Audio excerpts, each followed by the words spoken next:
Jim, HBO has such, memorable fights and so many great years of boxing. What is the next network that will be similar or surpass HBO? I don't think there will be. I don't think you're ever going to see as concentrated a schedule of great fights on one network over this kind of period of time, because again, the new business environment,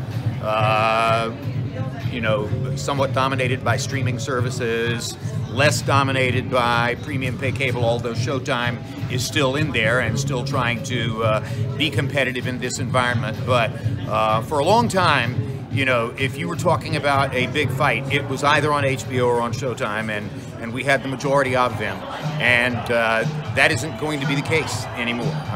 You've got separate colonies walled off from each other. I come back to my example, Terrence Crawford versus Errol Spence.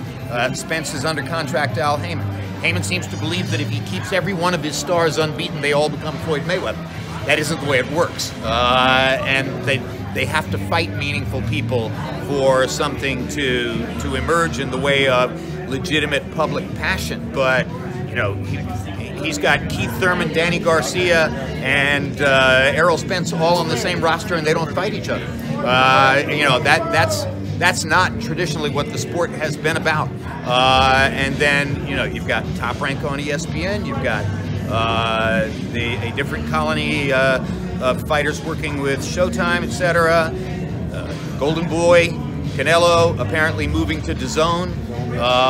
And I think that barriers are going to continue to rise, which will keep great fighters away from each other rather than putting them together. So the notion that somebody else is going to be what HBO has been for all these years, I don't see it. Do you think Terrence Crawford and Errol Spence, the fight could be made?